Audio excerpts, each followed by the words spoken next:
My name is Leon Hendrix. I am the younger brother of Jimi Hendrix. I speak for the Hendrix family. I am the patriarch of the Hendrix family now, so when they ask me to do stuff, I gladly and willingly do it. I'm promoting the John Brewer documentary. It's called Guitar Hero, and it's the best one so far. It's about Jimi Hendrix, of course, and he has went to the extent to go to speak to family members and get their take on Jimi Hendrix instead of theories from, you know, a myriad of other people that have just ideas and stuff. And it's warm, and I liked it. It was the best one I've seen so far. Okay, when we were kids, Jimi was sort of like my protector, and he was in charge of babysitting me because Dad either worked or he never showed up. And we had this sort of relationship where we just had fun in life as children. You know, he was adventurous. We were always going on long treks through the woods and stuff like that, and just to occupy ourselves, because the welfare was trying to take me and Jimmy from our parents, because it was a broken family, and my dad did the best he could, and he broke up with Mama, and Mama went this way, and my dad went that way, and me and Jimmy both went this way and that way. We would go to Mama's house and Dad's, because Dad didn't know how to cook. You know, he was always mean to us, and but Mama was, you know, warm, and she'd make good dinners. You know, she made pancakes and bacon and eggs in the morning. My dad gave us cheese sandwiches in the morning. You know, he did the best he could. You know.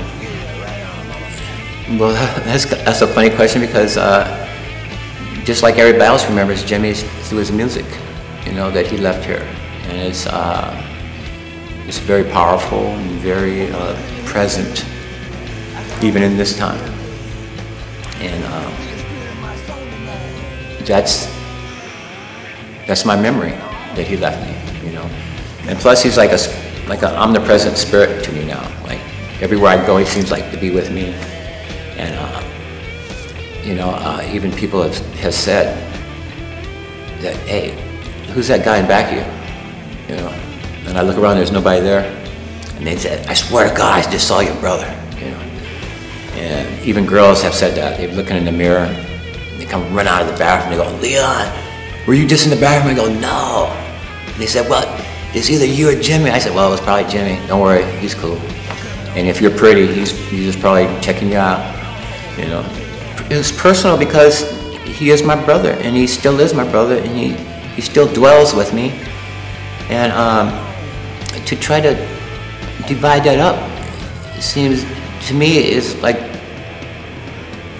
I don't want to do that. You know, I have him, you know, holy, you know, in presence and spirit, and I love it, and I'm comfortable with it. I feel warm and taken care of. You know, when I asked my dad for a guitar, he said, hell no, I already got that idiot playing guitar. He'll never make it. You know, so that kind of boshed the guitar for me until I didn't start playing until after I was 50. Oh yeah, artist. So was Jimmy. Jimmy also was an artist. And I'm an artist too, and Jimmy taught me how to draw, because I used to bug him when he used to practice guitar, so he tied a pencil around my wrist and gave me paper. And I learned to draw, and he taught me how to draw and stuff, and I copied a lot of his stuff. And I was so good that Boeing Aircraft Company hired me to be a draftsman. But I thought I was going to go draw airplanes. But no, I was draw one nut and bolt every day, same one, hundreds of them. And I tried to give them some advice, like, isn't that a Xerox machine right there? The old time one that only printed blue? And they said, we've been making airplanes a long time, Mr. Hendrix. We don't need no advice from you. You want to keep your job, draw that nut and bolt. I said, but it's the same one. He says, we know how to make airplanes, you know. And so I quit that job.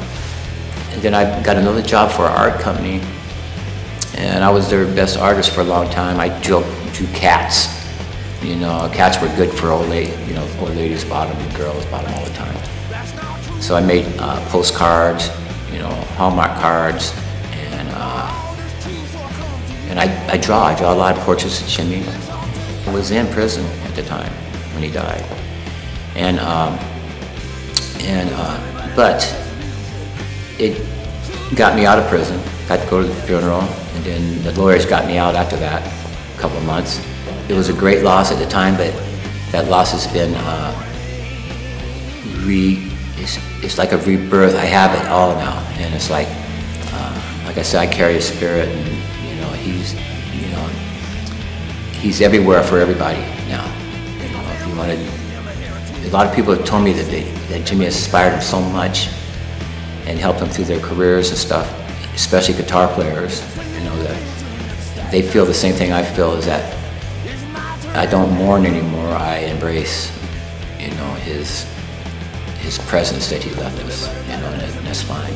But I know a lot of musicians that have broken that train of thought and pursued it.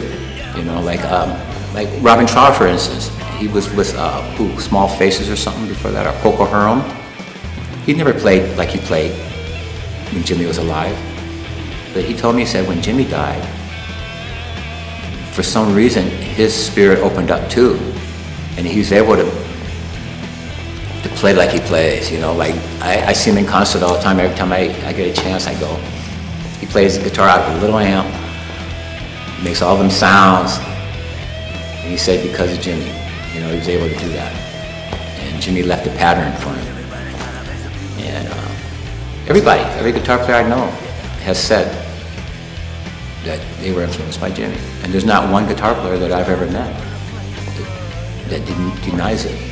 They have to accept it, Well, I have a 64 Strat that he gave me, but I'm gonna hold on to it. And my daughter's going to medical school right now, and so she's probably gonna need the money. I've been offered $1.5 million for it.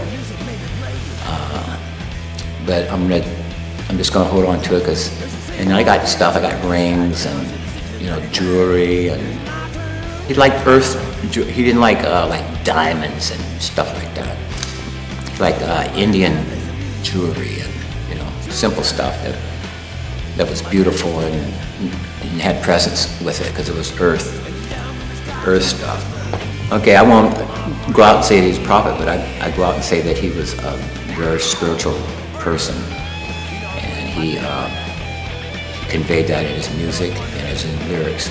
If you listen to the lyrics, you'll see that a lot of people haven't even heard half the lyrics because the music is so powerful that it takes them years to say, oh wow, Jimmy said that. And, that's how it goes. Even to this day, I listen to Jimi Hendrix music and I still hear stuff that I've never heard before. That intrigues me, that's how powerful the overmasking music was.